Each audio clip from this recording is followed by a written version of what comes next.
अस्सलाम वालेकुम dear viewers, I am Warish Azad and you are watching WS studio. आज की इस वीडियो के अंदर हम मर्द मुजाहिद, मर्द हक, ज़ियाउल हक इनको डिस्कस करने जा रहे हैं। ओ लेवल है ये हिस्ट्री और यूनिट नंबर 14, उसका फर्स्ट पार्ट जो है ये प्रीवियस वीडियो में आपको मिलेगा, जिसमें हमने ज़ैब को डिस्कस किया। ज़ैब मतलब जुल्फ़कार अली भुट्टो, उनको डिस्कस किया। और आज मुर्शिद पाक, मर्द मुजाहिद, मर्द हक, ज़ियाउल हक इनको डिस्कस करने जा रहे हैं। और इनका सबसे पहले हम देखते हैं क्वेश्चन बैंक, और 4 marks question, 7 marks question and then 14 marks question जो है इनको डिस्कस करते हैं। 4 मार्क्स क्वेश्चन की लिस्ट जो है ये आपके सामने है। इसमें हम हु वाज़ ज़ियाउल हक ये देख लेंगे, ये प्रीवियस वीडियो में भी मौजूद था, उसका वहाँ से भी आंसर मिल सकता है। और इसके बाद फिर इनकी जो इस्लामाइजेशन थी वो क्या थी, उस पर 4 मार्क्स का क्वेश्चन आ जाता है। ज़कात ऑर्डिनेंस क्या था, हदूद ऑर्डिनेंस क्या था, ओजड़ी कैंप इंसिडेंट क्या था, और फिर एक और मेरे मुर्शिद पाक हा जनाब मियाँ मोहम्मद जुनेजो, ये बेचारे से हमारे प्राइम मिनिस्टर थे, इनके ऊपर क्वेश्चन आ सकता है। देन इनका एक रेफरेंडम था 1984 के अंदर, वो क्वेश्चन आ सकता है। MRD मूवमेंट ये क्या थी, इसके ऊपर क्वेश्चन आ सकता है। एंड देन 1985 के अंदर नॉन पार्टी इलेक्शंस हुए, उस पर क्वेश्चन है। देन अफ़गान मिरेकल जो है ये 4 मार्क्स का क्वेश्चन आ सकता होता है। एंड देन इस तरह से जो है ये आपके सामने लिस्ट मौजूद है, इसको आप देख लें, ये 4 मार्क्स क्वेश्चन है। 7 मार्क्स की बात करें तो इस्लामाइजेशन क्यों इंट्रोड्यूस की गई ये आ सकता है। And why was Islamization failed, इस पे भी क्वेश्चन आ सकता होता है। And then why was Ziaul Haq unpopular, ये भी बड़ा इंपॉर्टेंट क्वेश्चन है। या इसकी जो गवर्नमेंट है वो फेल क्यों हुई, या अनपॉपुलैरिटी क्यों आई कंट्री के अंदर, इस पे 7 मार्क्स का क्वेश्चन जो है ये बन सकता है। और 14 मार्क्स का तो एक ही क्वेश्चन है, और वो ये है कि इनकी रिफॉर्म में से किसी एक रिफॉर्म को वो खुद मेंशन कर देगा, या वो कह देगा कि हाउ सक्सेसफुल वाज ज़ियाउल हक ओवरऑल जो इसका पीरियड है उसके अंदर। 1977 5 जुलाई 1977 से 17 अगस्त 1988 ये है हमारे मर्द मुजाहिद, मर्द हक, ज़ियाउल हक का टोटल पीरियड।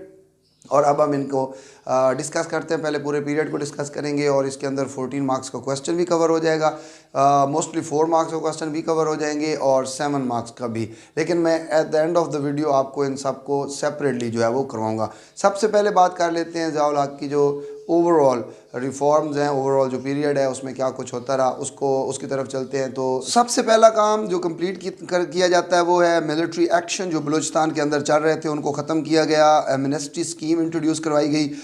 जो ट्राइबल चीफ्स थे बलूचिस्तान के अंदर उनको कहा गया कि अगर आप सरेंडर करेंगे तो हम आपको माफ़ कर देंगे, और आपके ऊपर कोई केस जो है वो नहीं किया जाएगा। और नॉर्मलाइज करने के लिए रिलेशंस को between central government and Balochistan, वहाँ पर जो है डेवलपमेंट प्रोजेक्ट्स बलूचिस्तान में शुरू किए गए। वहाँ पे इंफ्रास्ट्रक्चर के ऊपर फोकस किया गया, उनकी एजुकेशन के ऊपर फोकस किया गया, और कुछ उनसे प्रोमिसेस जो हैं वो किए गए ताकि नॉर्मलाइज हो जाएं रिलेशंस जो हैं between central government and Balochistan. इसके बाद अकाउंटेबिलिटी का प्रोग्राम शुरू किया जाता है। FSF फेडरल सिक्योरिटी फोर्स को नवंबर 1977 में अबॉलिश कर दिया जाता है। और अकाउंटेबिलिटी का कहा गया कि जितने भी पॉलिटिशियंस हैं जो उन्होंने करप्शन की है तो उनके ऊपर इन्वेस्टिगेशन होगी, और ये काम जो है ये स्टार्ट किया जाए। ऑब्जेक्टिव क्या थे? ऑब्जेक्टिव सिर्फ और सिर्फ एक ही थे कि इस्लामिक और ऑनेस्ट गवर्नमेंट जो है ये बनानी है। अकाउंटेबिलिटी के बाद जो दूसरा स्टेप उठाया गया वो था इस्लामाइजेशन का। अब इस्लामाइजेशन क्या है, इस पे 7 मार्क्स में सेपरेट क्वेश्चन आता होता है, वो एंड पे डिस्कस भी कर लेंगे, लेकिन यहाँ उसकी हम सक्सेस और फेलियर देखेंगे। तो इस्लामाइजेशन में ये था कि जी फेडरल शरिया कोर्ट्स FSC जिनको कहा जाता है वो बनाई गई, और इसके अंदर जो है ये प्रॉपर एक काउंसिल ऑफ इस्लामिक आइडियालॉजी थी, जिसमें 9 टोटल इसके मेंबर्स थे फेडरल शरिया कोर्ट्स के, जिसके अंदर चेयरमैन की एक सीट थी, 5 जजेस हुआ करते थे, एंड 3 जो थे वो उलमा थे। तो इनके ऊपर जो है एक फेडरल शरिया कोर्ट जो है वो बनाई गई, जिसका काम जो था वो इस्लामिक लॉज जो है उनको इम्प्लीमेंट करना था। उसके बाद हदूद ऑर्डिनेंस और कज़फ ऑर्डिनेंस 1977 के अंदर इंट्रोड्यूस किए जाते हैं। हदूद ऑर्डिनेंस क्या है? इस्लामिक पनिशमेंट होंगी, चोरी करने पे जो है वो आपके हाथ काट दिए जाएंगे, और इसी तरह से जो है अडल्ट्री जो है उसके ऊपर, ड्रिंकिंग के ऊपर, या फॉल्स एक्विजिशन है, किसी ने झूठ बोला है जिसको कज़फ कहते हैं, तो उसके ऊपर। तो ये सारी चीज़ें जो हैं इसके ऊपर, इन सारी चीज़ों को कहा गया कि हदूद ऑर्डिनेंस ये मुल्क के अंदर लाए गए। और ब्लास्फेमी लॉ था, यानी अगर आप होली प्रॉफिट सल्लल्लाहु अलैहि वसल्लम या कुरान या किसी भी इस्लामिक चीज़ के ऊपर आप डिसरिस्पेक्ट करेंगे तो फिर आपको जो है पनिशमेंट होगी। इवन वो पनिशमेंट जो है वो अप टू डेथ सेंटेंस भी इशू हो सकते हैं। फिर इस्लामाइजेशन के अंदर एक और चीज़ 1980 के अंदर जो शुरू की गई वो थी ज़कात एंड उशर ऑर्डिनेंस 2 2.5% ये जो ज़कात था ये बैंक से फर्स्ट रमज़ान को डिडक्ट हो जाता था और ज़कात कमेटीज़ बनाई गई डिफरेंट लेवल्स पे और ज़कात को जो है वो डिस्ट्रीब्यूट किया गया। पॉवर्टी रिड्यूस करने में एक बहुत अच्छी चीज़ थी, लेकिन इसके साथ साथ कुछ अपोजिशन भी आई, वो साथ में फेलियर में हम डिस्कस कर लेते हैं। उशर 5% टैक्स एग्रीकल्चर के ऊपर जो है वो लगाया गया और इस्लामिक आइडियालॉजी जो है एक काउंसिल बनाई गई जो गवर्नमेंट को एडवाइस करती थी कि ये जो लीगल सिस्टम है इसको इस्लामिक कैसे बनाना है और इस्लामिक वैल्यूज़ को इम्प्लीमेंटेशन कैसे करना है। ड्रेस कोड सेट किया गया वुमेन के लिए, अगर वो टीवी पर अपेयर होंगी तो किस तरह से आना है, सर पे दुपट्टा होना चाहिए और पाक सर ज़मीन शाद बाद, मतलब आपने प्रॉपर जो है एक पाकिस्तानी बन के बैठना है। दैन उसके बाद उनको ये भी रिस्ट्रिक्शंस लगा दी गई कि वुमेन जो है वो स्पोर्ट्स में नहीं आ सकती क्योंकि ये यहूदियों का खेल है, तो आपने नहीं खेलना, अगर आपने काम करना भी है तो वो किचन में काम करें, इसके अलावा आपकी कोई जो है औकात नहीं है। हाँ, एक और बात जो आप लोगों के लिए बड़ी स्पेशल है वो ये थी कि इस्लामियात और पाकिस्तान स्टडीज़ को कंपलसरी सब्जेक्ट्स करार दे दिया गया। और चुप हो मतलब ये कंपलसरी थे स्कूल्स के अंदर और आपको अब तक ये पढ़ने पड़ रहे हैं। वैसे ये बात अच्छी भी थी किसी हद तक। अगर हाफिज़ कुरान है कोई तो उसको 20 एक्स्ट्रा मार्क्स मिला करते थे कम्पिटिटिव एग्ज़ाम्स के अंदर या MBBS के अंदर या कहीं भी किसी भी लेवल पर जो है अगर कोई हाफिज़ कुरान है तो उसको एक्स्ट्रा मार्क्स जो हैं वो मिलेंगे। अरबिक कल्चर को प्रमोट किया गया, अल पाकिस्तानी कल्चर जो है वो लाया गया, चाहे गाड़ी जो है वो लंडी कोतल की क्यों ना हो और चीचा वतनी की क्यों ना हो, लेकिन ऊपर लिखा होगा अल पाकिस्तानी। अच्छा, रेडियो और TV प्रोग्राम्स के ऊपर भी जो है हर तरफ से एक अरबिक कल्चर जो है वो प्रमोट किया गया। से ये थी आपकी इस्लामाइजेशन। अगर हम इसके बेनिफिट्स की बात करें तो बहुत ज़्यादा बेनिफिट्स भी हुए किसी हद तक, स्पेशली जो है इस्लामिक कल्चर ये कंट्री के अंदर एक तरह से इम्प्लीमेंट हुआ। साथ ही साथ जो है ये जो पनिशमेंट्स की वजह से, हदूद ऑर्डिनेंस की वजह से क्राइम रेट जो है वो रिड्यूस हो गए, काफ़ी हद तक रिड्यूस हुए, इसमें कोई शक नहीं है। लेकिन साथ साथ जो फेलियर्स हैं वो बहुत ज़्यादा हैं। एक तो सबसे जो बड़ा प्रॉब्लम हदूद ऑर्डिनेंस का आया वो था कि ये पार्शली इम्प्लीमेंट हुआ, ख़ास तौर पे जो वुमेन थी जिनके ऊपर 4 विटनेसेस की बात की गई कि अगर उसके ऊपर जो है उसको प्रूव करना है अडल्ट्री केस का तो उसको 4 विटनेसेस जो हैं वो देनी पड़ेंगी, तो ये इम्पॉसिबल था। और इसके अलावा देखा जाए तो ये जो फॉल्स एक्विजिशन थी जिसको कज़फ कहा जाता है वो भी कोई इतनी प्रॉपर इम्प्लीमेंट नहीं हुई। ज़कात के ऊपर जो शिया मुस्लिम्स थे उन्होंने अपोज़ किया, उन्होंने कहा कि हम तो ऑलरेडी खुम्स यानी 5% जो है 5% जो है 5th पार्ट सॉरी वो ऑलरेडी देते होते हैं, लिहाजा उन्होंने इसको इंडिविजुअल एक्ट कह दिया कि ज़कात जो है ये एक इंडिविजुअल एक्ट है और हर बंदा जो है वो अपनी मर्ज़ी से देगा, गवर्नमेंट्स को हम किसी भी तरह से नहीं देंगे। सो इस तरह ये पार्शली इम्प्लीमेंट हुआ। तो सक्सेसेस और फेलियर दोनों हमने साथ साथ देख लिए। साथ ही एक चीज़ जो और भी है, ख़ास तौर पे ये जो इस्लामियात और पाकिस्तान स्टडीज़ जैसे सब्जेक्ट्स हैं इनको लोगों ने, ख़ास तौर पे बच्चों ने, अभी आप कौन सा दिल से कर रहे होते हैं, ये सिर्फ़ और सिर्फ मजबूरी के लिए कि स्टार्स आ जाएँ, अभी भी हो रहा है। तो उस टाइम भी ऐसे ही था कि पास हो जाए, तो ये चीज़ें जो हैं ये ऐसे ही चलती रहीं। और ख़ास तौर पे ये जो 20 मार्क्स एक्स्ट्रा दिए गए इसके ऊपर जो नॉन मुस्लिम्स थे, जो माइनॉरिटीज़ थी, वो उनके लिए ये अनफेयर था, वो लोग इतने ज़्यादा इससे सेटिस्फाइड नहीं थे। लेकिन उलमा बड़े खुश थे कि जी वाह क्या बात है, एक प्रॉपर प्रो इस्लामिक और प्रो पाकिस्तानी कल्चर जो है वो आया है, तो एक बहुत अच्छा सिस्टम जो है वो चल रहा है। सो ये थी इस्लामाइजेशन। इसके बाद अगर हम बात करें तो साथ में थोड़ा सा पॉलिटिकल देख लेते हैं कि क्या क्या चीज़ें जो हैं वो लगाई गई। जुडिशरी और पॉलिटिकल को हम मिक्स कर देते हैं। इस पे पूरा एक पैराग्राफ आपने बता देना है। एक तो ये था कि मिलिट्री कोर्ट्स जो हैं वो लाई गई, मार्शल लॉ जो बनाया गया था पाकिस्तान में, जो लगाया गया था, उसके ऊपर जो जो प्रॉब्लम यानी आ रही हैं या जो लोग जो है वो प्रॉब्लमेटिक बन रहे हैं उनको, उनके ऊपर जो है वो केस किए गए मिलिट्री कोर्ट्स के थ्रू, उनको जो है वो सज़ाएँ दी गई। अच्छा, मार्च 1980 के अंदर PCO प्रोविंशनल कॉन्स्टिट्यूशनल ऑर्डर ये दिया गया, जिसके अंदर ये था कि प्रेसिडेंट जो है उसने जो भी डिसीजन लिए हैं उनको कोई शख्स कोर्ट में चैलेंज नहीं कर सकता, क्योंकि मर्द मुजाहिद हैं, मर्द हक हैं, ज़ियाउल हक हैं, ज़ियाउल हक हैं, तो इनको जो भी काम है वो सारे का सारा अकॉर्डिंग टू द लॉ है and according to the Quran and Sunnah है। तो जो जजेस थे जिन्होंने जो है इसके ऊपर जो वो ओथ लिया था उनको PCO जजेस भी कहा जाता है, लेकिन बहुत सारे ऐसे जजेस जो थे जिन्होंने इसको कहा कि ये अनडेमोक्रेटिक है, अनएक्सेप्टेबल है, उन्होंने इनको एक्सेप्ट नहीं भी किया था। 19 ऐसे जजेस थे जिनको जो है रिमूव भी कर दिया गया। अच्छा, बहुत सारे मिलिट्री ऑफिसर्स जो हैं उनको सिविल सर्विसेज में फ़िक्स कोटा दिया गया और कहा जाता है उस टाइम पे 1982 तक कि जितने भी पाकिस्तान के जो डिप्लोमेट्स थे अब्रॉड में जो रहते थे उनमें 40% जो थे दे वर मिलिट्री ऑफिसर्स। अच्छा, इसके अलावा जो है पॉलिटिकल बेस पे एक मजलिस शूरा इस्लामिक पार्लियामेंट जो है वो लगाई गई, जो ज़िया को जो है इस्लामिक लॉ के बारे में एडवाइस किया करती थी।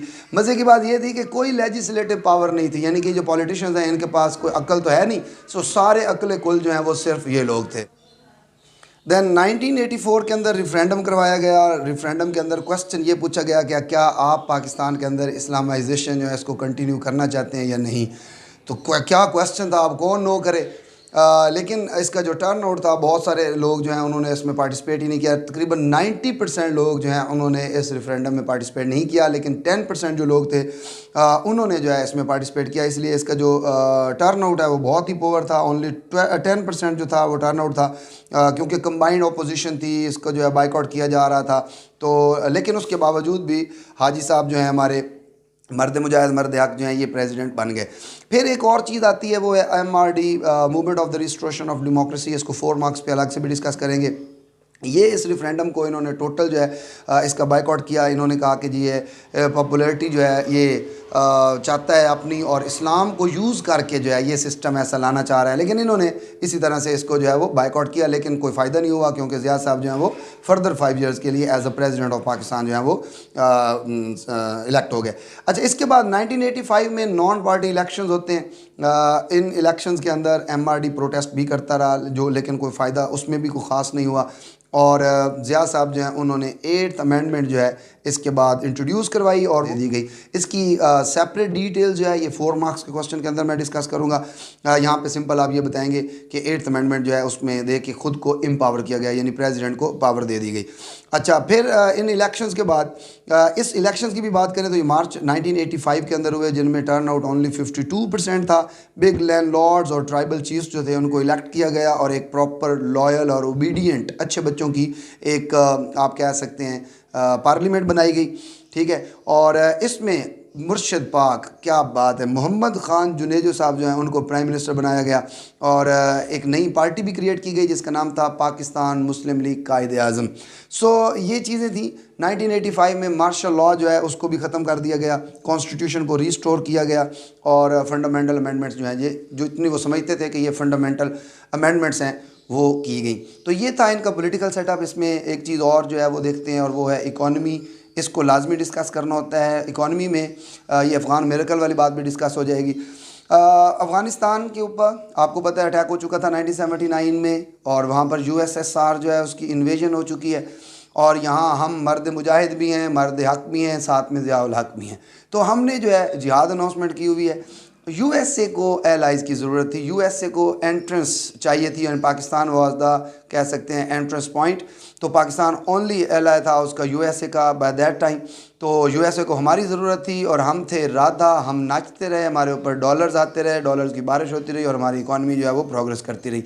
किस तरह करती रही अब उसको देख लेते हैं। Heavy economic and military aid मिली पाकिस्तान को, वेस्ट से भी मिली, स्पेशली USA से मिली, यूरोपियन एलाइज जो है उनसे मिली। उस एड को जो है हमें ये कहा गया कि आप अफ़गान जो जितने भी रेफ्यूजीज़ आ रहे हैं उनको अकोमोडेट करें, तो हमने वो भी किए। साथ साथ पाकिस्तान आर्मी को भी स्ट्रेंथन मिली। ह्यूज डिफेंस बजट मिला पाकिस्तान का। पाकिस्तान कह सकते हैं became the major supplier of the military force to the Muslim world by that time. Western aid और रेमिटेंसेस जो हैं ये ओवर 2 मिलियन ओवरसीज़ पाकिस्तानी जो थी ये उन्होंने देने शुरू कर दिए, और मैनी इकनॉमिक रिफॉर्म जो हैं ये पाकिस्तान के अंदर लगाए गए। भुट्टो की जो नेशनलाइजेशन पॉलिसी थी उसको ख़त्म कर दिया गया। इंडस्ट्रीज़ जो कि सिख इंडस्ट्रीज़ थी उनको रिटर्न कर दिया गया उनके प्राइवेट ओनर्स को। तो इससे जो है काफ़ी हद तक आप कह सकते हैं कि कॉन्फिडेंस आया मार्केट के अंदर, लोगों ने इन्वेस्टमेंट करना शुरू कर दी। फॉरेन इन्वेस्टमेंट पाकिस्तान के अंदर जो है इन्वेस्टर रिटर्न हुए, और न्यू इन्वेस्टमेंट जो है ये आना शुरू हो गई, और बहुत सारे रेमिटेंसेस जो हैं ये भी पाकिस्तान को रिसीव हुए। ओवरऑल बात करें अगर हम स्टैट्स की, तो growth rate that time Pakistan का 6.23% था। That was highest in the world. Overall जो पूरी दुनिया थी उसमें रिसेशन चल रहा था, लेकिन राधा की कंट्री में पाकिस्तान प्रोग्रेस कर रहा था। इकनॉमिक ग्रोथ जो है वो बहुत ज़्यादा हो रही थी। कौन है राधा, ये सार बाद में समझाऊंगा। अच्छा, इसके बाद high growth rate, high inflation, ये भी चीज़ें साथ साथ चलती रही हैं। क्योंकि हर एक की जो भी सक्सेस आपने बतानी है साथ में उसका फेलियर जो है उसको भी आपने बताना है। तो पहले मैंने इस्लामाइजेशन का पूरा एक पैराग्राफ आपको रिकमेंड किया, उस पर लिखें, एक पैराग्राफ में इस्लामाइजेशन को डिस्क्राइब करें, एक पैराग्राफ में आपने क्या करना है उसके फेलियर्स को डिस्क्राइब करना है। सिमिलरली जो आपने सेकंड पैराग्राफ दो पैराग्राफ वो हो जाएंगे इस्लामाइजेशन के ऊपर, दो पैराग्राफ जो हैं ये आपने बनाने हैं आपकी जो पॉलिटिकल और जुडिशरी रिफॉर्म्स हुई हैं उसमें। एक पैराग्राफ के अंदर आप पॉलिटिकल रिफॉर्म्स को बताएंगे और उसमें जो जो सक्सेसेस आपको लगती हैं जो उस दौर में ज़िया के दौर में हुई है वो लिखनी है, और एक पैराग्राफ जो है उसमें हम फेलियर्स को डिस्कस करेंगे, यानी 4 पैराग्राफ ये हो जाएंगे। देन आपका पास जो 5th एंड 6th पैराग्राफ होगा इसके अंदर हमने इकोनॉमी को डिस्कस करना है। एक पैराग्राफ के अंदर हमने इकोनॉमी हुई क्या क्या स्टेप्स उठाए गए, क्या क्या उसके बेनिफिट्स हुए उनको डिस्कस करेंगे, और एक पैराग्राफ जो है उसमें उसके फेलियर्स को डिस्कस करेंगे। तो अब इनमें फेलियर्स को देख लेते हैं। ये जो अभी लास्ट हमने पढ़ा है इसमें फेलियर ये था कि मुल्क के अंदर शॉर्टेज क्राइसिस, पावर शॉर्टेज आ गई, लोड शेडिंग जो है ये शुरू हो गई, और लिविंग स्टैंडर्ड जो है किसी हद तक अगर इम्प्रूव हो रहे थे तो साथ साथ प्रॉब्लम्स भी बनना शुरू हो रही थी क्योंकि इन्फ्लेशन जो है वो बहुत ज़्यादा हो रही थी। अच्छा, ये क्वेश्चन आपका कंप्लीट हो गया। अब इसमें आपने इवैल्यूएशन लिखनी है। तो ओवरऑल देखा जाए, इकनॉमिक पर्पज़ पे देखा जाए तो पाकिस्तान ने नो डाउट बहुत ज़्यादा प्रोग्रेस की। 2.63% जो GDP है ये बहुत बड़ा GDP, बहुत बड़ी ग्रोथ रेट थी पाकिस्तान ने उस वक्त जो सिचुएशन थी उसमें पाकिस्तान ने प्रोग्रेस की। इसकी जितनी भी मिलिट्री स्टेप्स थे वो सारे के सारे बहुत ही सक्सेसफुल थे, तो उस पर्सपेक्टिव से ही वॉज सक्सेसफुल। लेकिन कुछ चीज़ें साथ साथ जो है वो फेल भी हुई हैं, कुछ चीज़ों में प्रॉब्लम भी आई। अफ़गानिस्तान की वजह से बहुत ज़्यादा प्रॉब्लम बनी, अनरेस्ट आया, प्रॉमिस के अंदर जो है डिसयूनिटी आई। तो ये सारी चीज़ें भी आप साथ डिस्कस कर सकते हैं वैल्यूएशन के बाद। अब आते हैं हम 7 मार्क्स क्वेश्चन की तरफ, और 7 मार्क्स क्वेश्चन जो है उसकी स्टेटमेंट आप पहले देख लें। Why did Zia find it difficult to rule Pakistan in the late 1980s, या डिफ़िकल्टीज़ के नाम से वैसे भी किसी भी स्टेटमेंट में ये क्वेश्चन आ सकता है। 3 पैराग्राफ रिकमेंड करूँगा। पैराग्राफ नंबर 1 जो है उसको हम देंगे टाइटल अनरेस्ट। कैसा अनरेस्ट है? एक तो आपने बताना है कि सिंध के अंदर, कराची में ख़ास तौर पे जो कि लार्जेस्ट सिटी ऑफ पाकिस्तान है, वहाँ पे विक्टिम ऑफ द वायलेंस हैं, सेक्टेरियन राइट्स हो रहे हैं, किडनैप हो रहा है for the ransom and the drug trafficking जो है ये बहुत ज़्यादा कॉमन है। और साथ ही साथ अफ़गान रेफुजीज़ जो हैं वो आ रहे हैं, और उनकी वजह से जो है वेपन और ड्रग्स जो हैं और हेरोइन वगैरह इस तरह की चीज़ें ये बहुत ज़्यादा फैल रही हैं। MQM जिसको मुहाजिर उस टाइम पे कहा जाता था, लेकिन अब हम उसको मुत्तहिदा कौमी मूवमेंट कहते हैं। ये मर्ज हुई, एक पॉपुलर पार्टी थी अर्बन एरियाज़ ऑफ सिंध, तो इसकी वजह से उर्दू और सिंधी स्पीकिंग जो प्रॉब्लम थी वो शुरू हो गई, लैंग्वेज प्रॉब्लम यानी कि। और साथ ही साथ जो है ये कम्यूनल वायलेंस कराची और हैदराबाद के अंदर पीक पे था।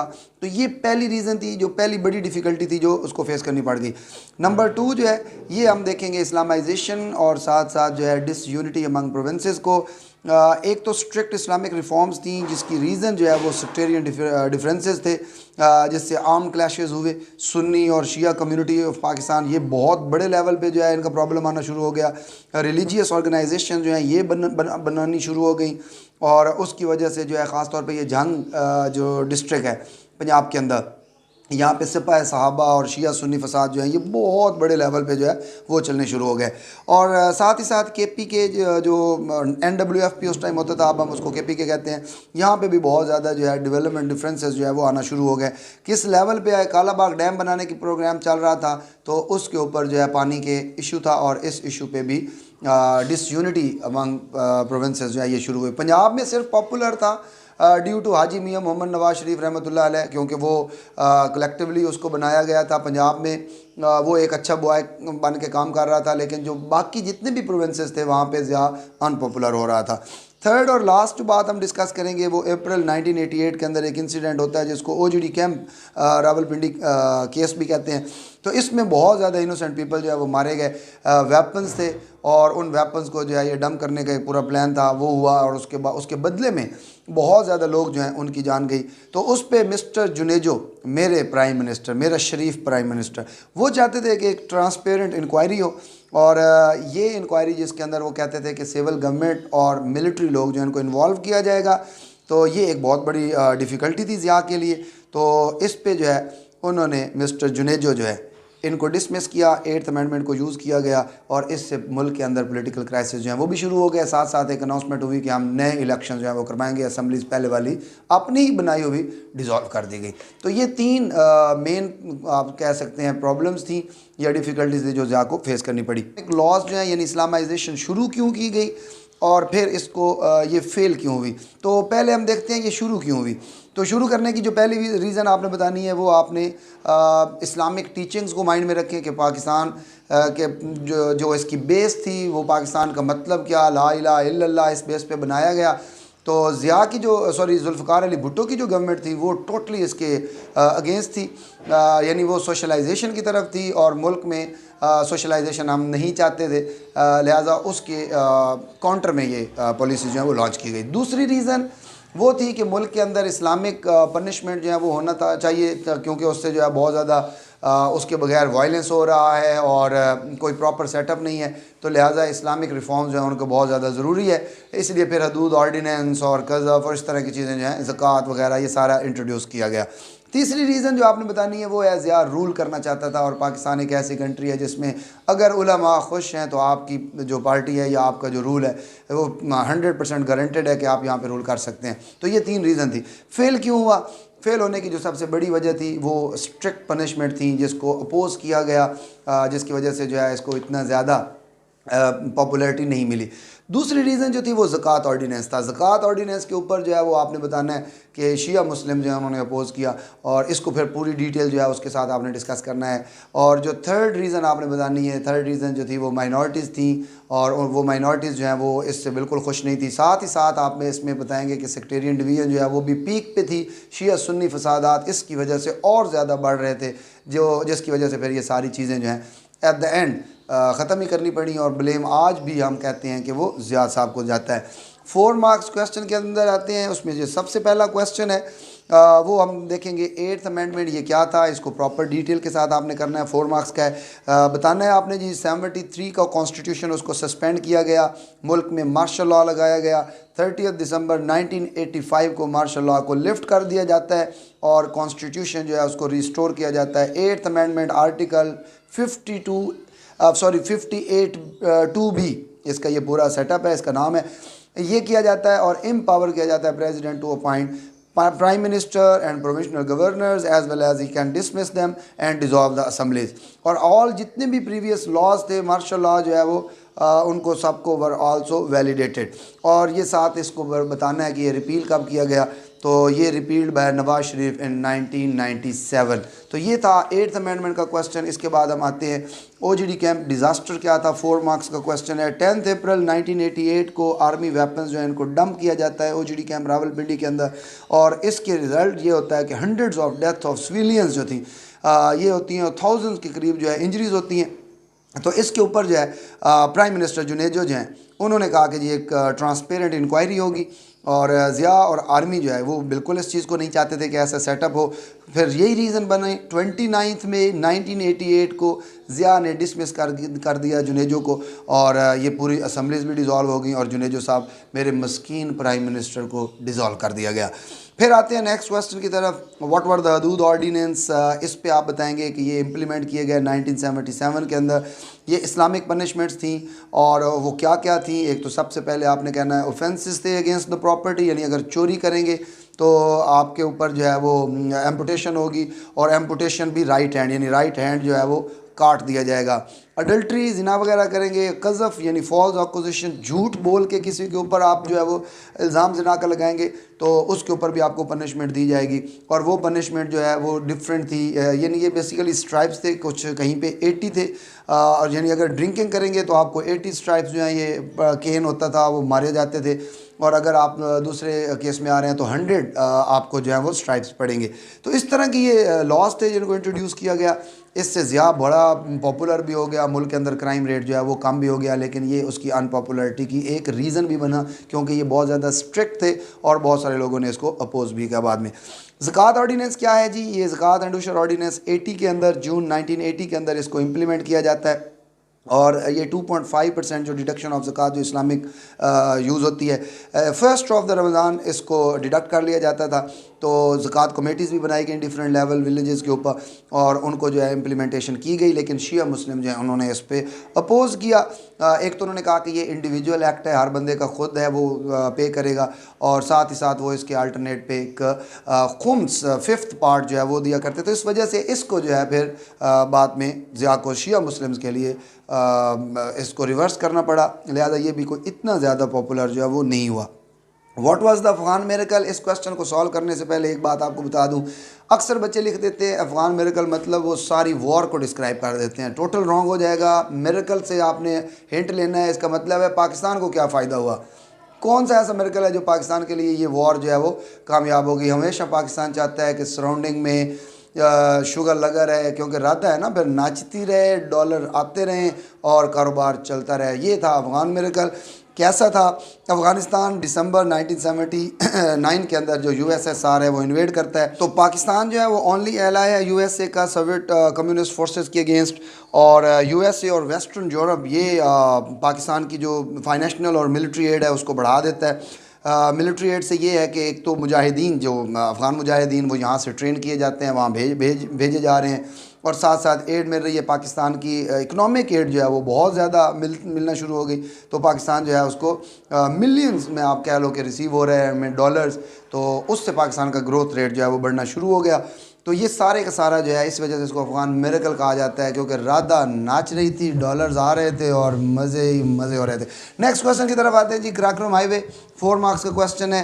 पाकिस्तान और चाइना के दरमियान इसको स्टार्ट किया जाता है 1966 में, इसकी कंस्ट्रक्शन शुरू हुई। 800 माइल हाईवे है जो कनेक्ट करती है पाकिस्तान और चाइना के साथ, और इसको फ्रेंडशिप हाईवे भी कहा जाता है। ये कंप्लीट होती है 1978 के अंदर। इसका पुराना नाम सिल्क रोड है, और इसको जो बाद में नाम दिया गया वो कराक्रम हाईवे दिया गया। गिलगित बल्तिस्तान के इलाकों से होती हुई ये सारे खुंजराब पास, और इसमें पाकिस्तान और चाइना को बायलैटरल कनेक्ट कर रही है, और उससे ट्रेड जो है वो पॉसिबल है। इसके साथ एक क्वेश्चन और आ सकता है, MRD क्या थी? इसमें आप कह सकते हैं कि ये एक मूवमेंट थी to restore the democracy in Pakistan. इसको क्यों लॉन्च किया गया? वो रेफरेंडम इलेक्शंस वाली सारी बात आप बताएंगे कि जो पॉलिटिकल पार्टीज थी वो इलेक्शंस चाहते थे, क्योंकि इसने अनाउंसमेंट की हुई थी ज़िया साहब ने कि फ्री एंड फेयर इलेक्शंस होंगे, लेकिन वो 1977 के 90 डेज़ चलते चलते 84 तक अभी तक कोई इलेक्शन अनाउंस नहीं हुए। डिले पे डिले होता रहा, तारीख पे तारीख दी जाती रही, और रेफरेंडम नहीं ये इलेक्शंस नहीं हुए। फिर उसके बदले में रेफरेंडम आया, और उस रेफरेंडम का टर्नआउट ओनली 10% था, तो MRD ने उसका बिल्कुल बायकॉट कर दिया। फिर इलेक्शंस 1985 में अनाउंसमेंट हुई, लेकिन वो इलेक्शन जो थे वो नॉन पार्टी इलेक्शंस थे, तो इस पे भी कोई इतना ज़्यादा इन लोगों ने उसमें इंगेज नहीं हुए। तो फिर अपने सिस्टम, अपने मर्ज़ी से एक सिस्टम लाया गया, और ज़िया साहब ने अपना सिस्टम लाया, और लॉयल और जितने भी उस टाइम के लैंडलॉर्ड अरिस्टोक्रेट टाइप पॉलिटिशियंस थे उनको इकट्ठा करके एक नया सेटअप जो है वो बनाया गया, और नई गवर्नमेंट जो है वो बनाई गई, और ख़ुद प्रेसिडेंट बन गए। तो ये MRD मूवमेंट जो है वो आपने बताना है कि ये क्या थी। इसके बाद एक क्वेश्चन, मेरा मस्कीन प्राइम मिनिस्टर उस दौर का उस्मान बुज़दार, और नाम था मोहम्मद ख़ान जुनेजो, इनको प्राइम मिनिस्टर बनाया गया। क्यों बनाया गया? ये वही MRD 1985 के इलेक्शन, उनका रिज़ल्ट, और उसके बेस पे यतीम और मस्कीन और प्यारा एक जनाब छोनू मोनू हमारा प्राइम मिनिस्टर जो है, जिनको पता ही नहीं होता था कि मैं प्राइम मिनिस्टर हूँ, ये आए, और इनके दौर में जो जो चीज़ें आई वो साथ में बतानी है। फिर OGD कैंपेनिंग के दौर के अंदर हुआ, ये 4 मार्क्स में हमने डिस्कस भी कर लिया है। ये भाईजान जो है उनकी इन्वेस्टिगेशन चाहते थे पापा जी से पूछे बगैर, तो फिर वो प्रॉब्लम बन गई, और इनको फिर डिसमिस होना पड़ा। 8th अमेंडमेंट इनके ऊपर इम्प्लीमेंट हुई, और मुल्क के अंदर फिर पॉलिटिकल क्राइसिस हो गया। फिर अनाउंसमेंट हुई कि हम नए इलेक्शंस करवाएंगे, और उससे पहले फिर अल्लाह मियां ने कुछ और ही करना था। सो 17 अगस्त 1988 को मेरे मर्द मुजाहिद, मर्द हक, ज़ियाउल हक अल्लाह मियां को प्यारे हो गए। अभी आप अगर कभी इस्लामाबाद में जाएं तो इस्लामाबाद में जो मस्जिद है फैसल मस्जिद, उसकी सराउंडिंग में हमारे मर्द मुजाहिद, मर्द हक ज़ियाउल हक साहब तशरीफ़ फरमा है। तो ये बेटा आप लोगों का यूनिट नंबर 14 है, ये कंप्लीट हो गया है। आई डोंट नो क्यों इतना मुश्किल लगता है आपको, मेरे ख्याल में तो ये वन ऑफ द बेस्ट और ईजीएस्ट यूनिट है। प्रॉपर पॉलिटिक्स इन्वॉल्व है इसके अंदर, जैब और ज़िया 2 Z's हैं इसके अंदर, मज़े हैं, राधा है, डांस है, और जैसे मेरे मुर्शिद पाक एक और आजकल की इंस्पायरेशन जो मेरी हैं, मैं बात कर रहा हूँ जी चाहत फ़तेह अली खान साहब की। जैसे उन्होंने कहा कि तू भी लोटा मैं भी लौटा बम बम। तो ये इस तरह का यूनिट है, तो बड़ा मज़े का यूनिट है। इस यूनिट के बाद अब हम नेक्स्ट यूनिट, मेरी नेक्स्ट वीडियो जो है वो आने जा रही है। बहुत ही ज़बरदस्त पर्सनैलिटी, ऊपर अल्लाह नीचे तीर, बेनज़ीर बेनज़ीर, और चारों सूबों की जंजीर, बेनज़ीर बेनज़ीर। इनको हम डिस्कस करेंगे नेक्स्ट यूनिट में। तब तक के लिए इजाज़त दीजिए, अल्लाह हाफिज़।